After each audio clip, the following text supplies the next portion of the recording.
Yummy.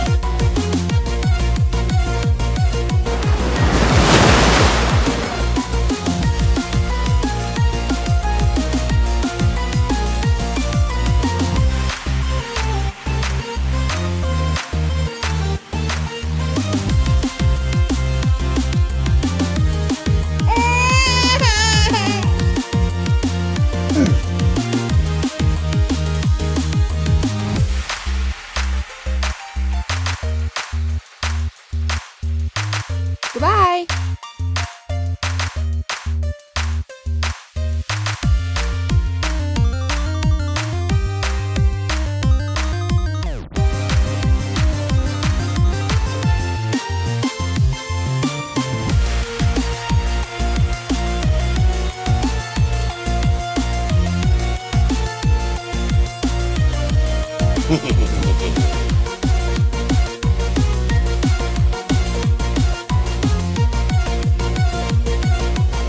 No.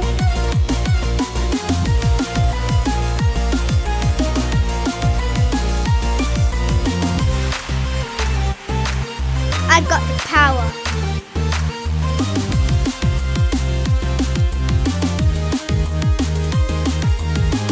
Goodbye.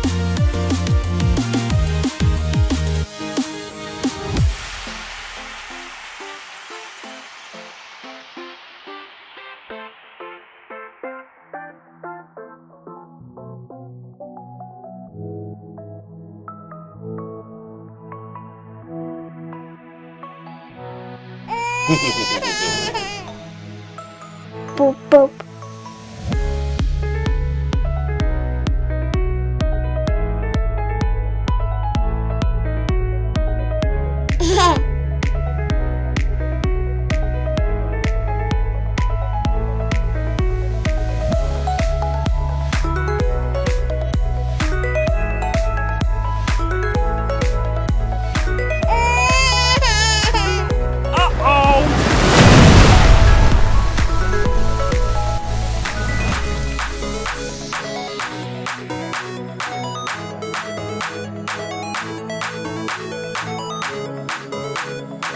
Goodbye.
Bonus stage!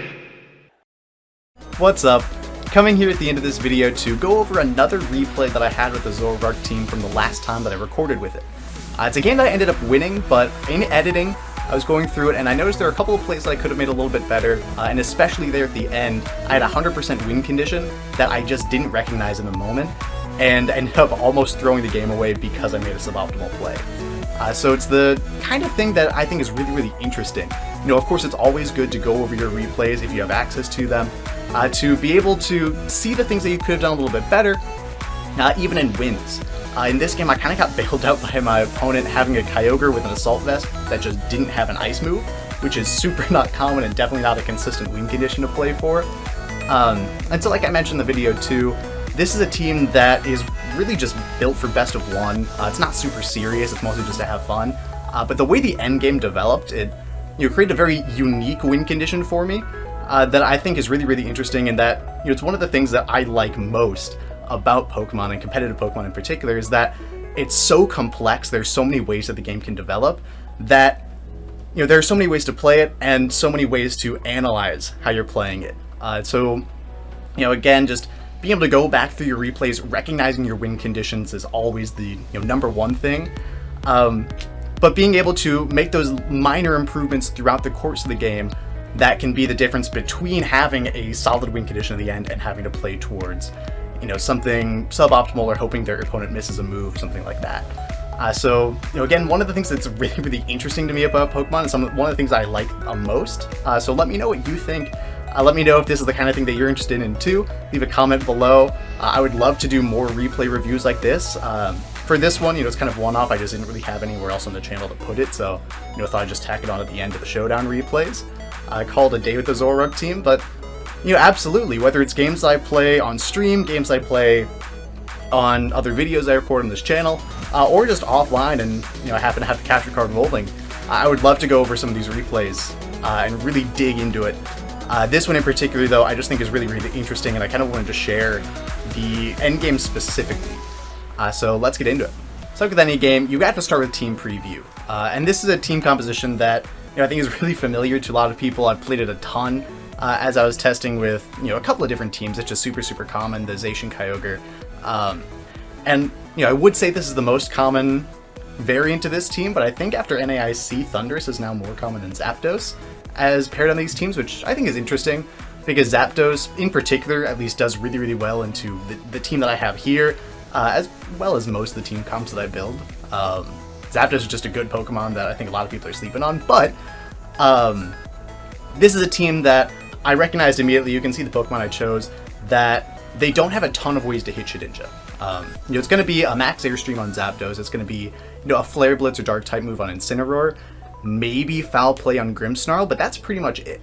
And so my goal in this game was, of course, to bring Zoroark. That was the featured Pokemon here. But the Shedinja endgame is what I was playing towards pretty much the entire time. So I was trying to keep that in the back of my mind. And as you can see with the way that the Pokemon are ordered, my opponent knows that I have Shedinja from turn 0. They know that Shedinja's there. Whether or not I lead it is, a coin flip in their eyes probably, but they know that Shedinja's there because Zoroark's illusion is going to look like Shedinja from turn 1. Palkia and Zacian, of course, are just really strong. Palkia is going to be the Dynamax in this game, and Zacian is there, to clean up. Really, that's its role. I could have thought about a Moongus, it just didn't really fit because I wanted to play with Zoroark and Shedinja. And Regieleki I don't think offered me too much in this game. Just because, if they get screens up with Grimmsnarl, that eliminates a lot of the damage that Lecky can do. So as we get started with the game, we're going into it.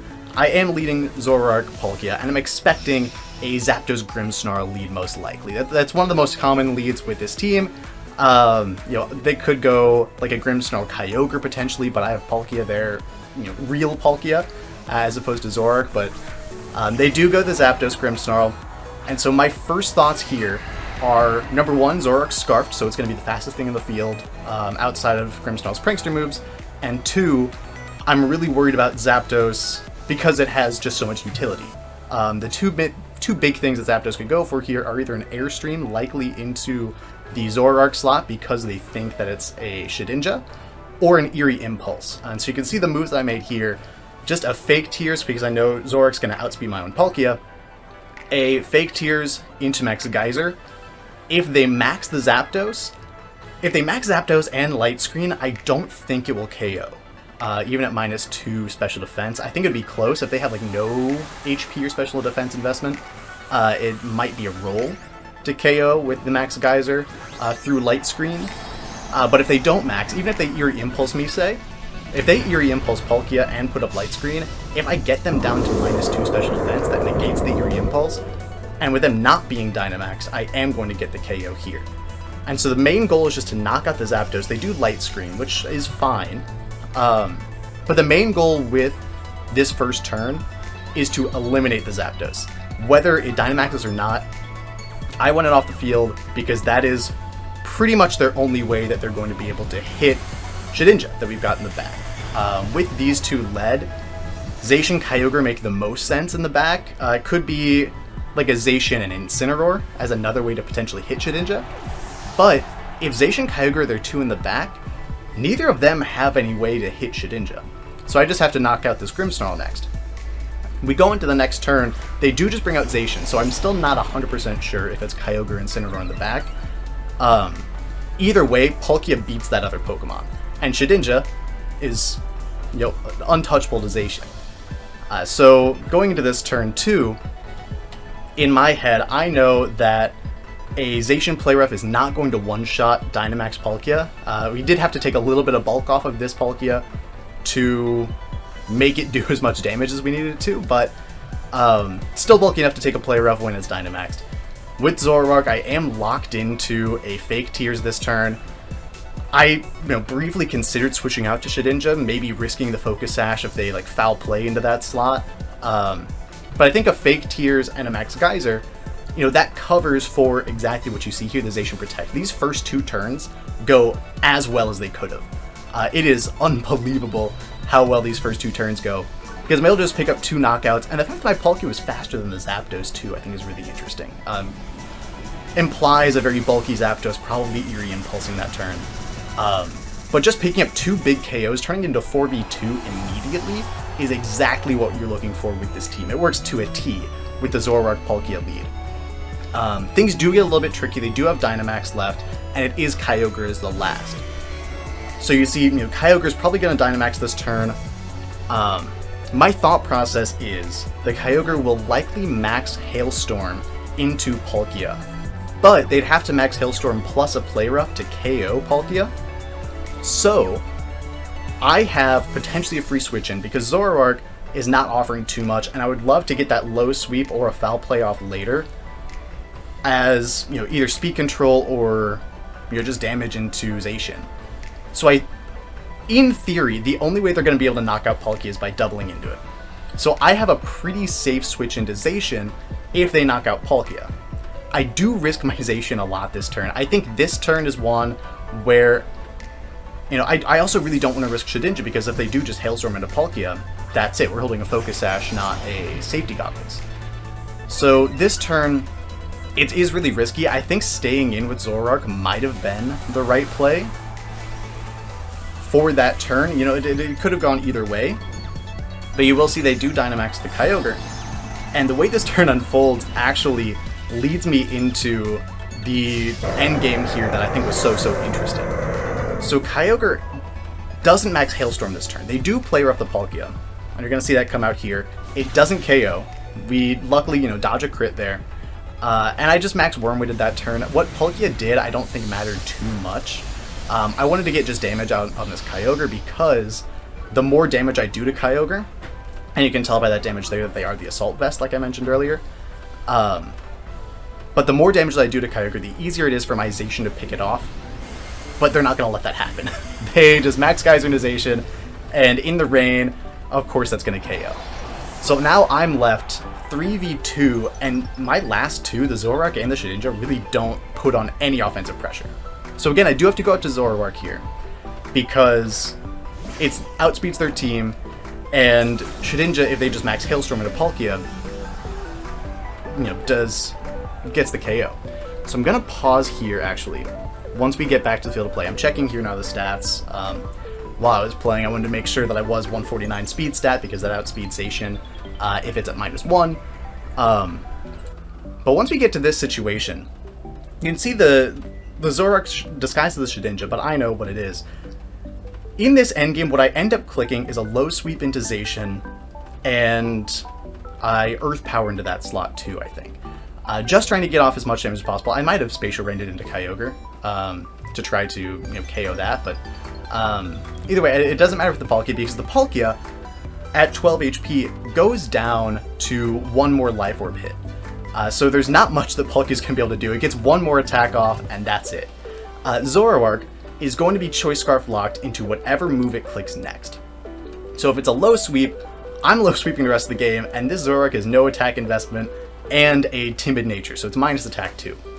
Foul Play is going to do a little bit of damage to Zacian, but again, because I'm not holding the Focus Sash with Zoroark, I'm just going to get knocked out by either a Geyser or a Behemoth Blade or one of their many super powerful 100% accurate moves.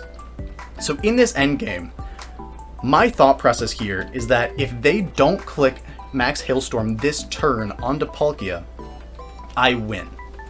So my goal here is actually, or if they don't click Max Hailstorm in general, but they don't know that this isn't Shedinja, so it's more likely that they would click Hailstorm into the Palkia slot as opposed to Hailstorm into the Shedinja. Also crucial here is that Palkia is faster than their Kyogre, so they're running a little bit slower Kyogre, not max speed. So that's really important too, because a low sweep on Zacian is going to make Palkia the next fastest thing on the field. So Palkia will be able to get an attack off and will faint before Kyogre moves. The issue there is if Kyogre goes for a max Hailstorm, while Palkia is faster than Zacian and faster than Kyogre, if Kyogre goes for max Hailstorm after Palkia faints, it'll get redirected into the Shedinja, but it's still going to hit because that's actually Zoroark, and so I'm not going to be saved by a Wonder Guard. I can't switch out though, because the same thing could happen. The Zacian could target into that slot. The Zacian could target into the Shedinja slot, or Protect. Kyogre could max Hailstorm into Palkia. There all kinds of things could happen. And so, what ends up happening this turn, I think I click Low Sweep and Earth Power into Zacian, or Low Sweep into Zacian, Spacial Rend into Kyogre. What I didn't realize in the game, because there's a lot of pressure going on, and I am recording, so I'm trying to talk to the camera as well. The actual optimal play is to low sweep into Zacian and Spacial Rend my own Zoroark, because Palkia again is going to go down to 1 more Life Orb hit. Earth Power into our Zoroark is a roll to KO. It's really not favorable. I think it's about a 12% chance. But a Spacial Rend into my own Zoroark will always KO my Zoroark as long as I hit. It's 95% accurate. But it'll also knock out Palkia from Life Orb damage. So in this game state, I'm still worried about the Max Hailstorm, and I don't really have a safe way to prevent it outside of KOing both of my Pokemon, because then the next turn, my only Mon left will be Shedinja. The Kyogre, yes, it could still click Max Hailstorm, but it won't be able to do anything because Shedinja is immune thanks to Wonder Guard, and so the secondary effect won't happen. The big threat of Max Hailstorm is that it sets up the Hail, and that would KO the Shedinja just after 1 turn. So see how this game plays out, see what I actually end up clicking, because I do forget here, but yeah, I do just go Earth Power, and I think about it for a little bit. I think I do settle on clicking Spacial Rend into Kyogre and just hoping for Mega Crit, knock it out. And so this is the turn where I do get bailed out because Kyogre doesn't click a Max Hailstorm. I think they click Lightning. But this is just, I think it's so interesting, those really obscure endgame scenarios where the actual, optimal play is to purposefully knock out both of my Pokemon. I do low sweep the Zacian, so it is slower. Zacian, again, could have protected that turn. And that's also why this is important, because if Zacian protects that turn, and I, I Earth Power into that slot, then Palkia doesn't faint to Life Orb damage, and Kyogre just gets the knockout. This turn also works out well, because they do just end up picking the KO onto Zoroark, but if they had, if they were assuming it was Zoroark, also assuming that, I had low sweep or some kind of speed control on it, their optimal play would have been Protect Zacian and then Hailstorm into Palkia. That would have covered for pretty much anything that I could have done, or Hailstorm into the Zoroark. But in this game state, I'd slowly come to the realization that there is no way that I can lose, because the Kyogre's Max Hailstorm can't hit the Shedinja, can't activate the Hail, and you can't target your own Pokemon with Max moves, which is super, super nice for me in this situation. And it's part of, that is the reason why I played towards the Shedinja endgame, because I knew that there was nothing that they could do. I knew that was, if I got into the endgame where it was just Shedinja against 2 Restricteds, neither of them have a way to hit, unless it's the funky Kyogre with Ancient Power set that, a couple people have been using in Best of Ones, as anti-Shedinja tech, anti-Charizard, Rock is decent coverage just in general. But yeah, so this is the game state 2. I also misplay here at the end, where it is always optimal for me just to click Poltergeist into the Kyogre, because Kyogre is Assault Vest, and I did confirm it after the game too. So Kyogre cannot protect Zacian. 99.9% of them carry Protect. So their play here at the end of the game is just keep clicking Protect with Zacian, keep hoping for Poltergeist misses into Kyogre. Thankfully, I am PP maxed here, so I have 7 of them that I can try to hit on the Kyogre. But I just have to hit 2. It's a 2-hit KO on the Kyogre. But yeah, so the end game here plays out really slowly. I'll talk over it. It is just, again, one of those really interesting end game scenarios where you have to really think outside the box, and that's one of the things that I think as a player, one of the things I think I struggle with is, coming up with those really creative endgame scenarios. Watching NAIC, I am just floored every time I see, Justin Burns or Alex Underhill, Adi, like any of those Calyrex, Ice Rider, and Palkia players maneuvering their team. Justin Burns' top 8 set, I was mouth on the floor, like I had no words for how great that set was, and how well he played with his team. Being able to maneuver all those different pieces into place there.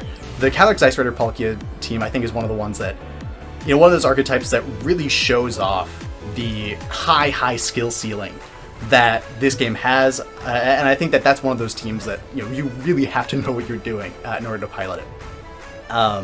Whereas the Zoroark Shedinja team is, there are things, like in this game, there are definitely optimizations, and there are ways that you can turn this into a pretty consistent, at least best of 1 team, but certainly it is just, having fun, leading off with the Zoroark and either the Palkia or the Regieleki, and just trying to pick up KOs during your Dynamax turns early on.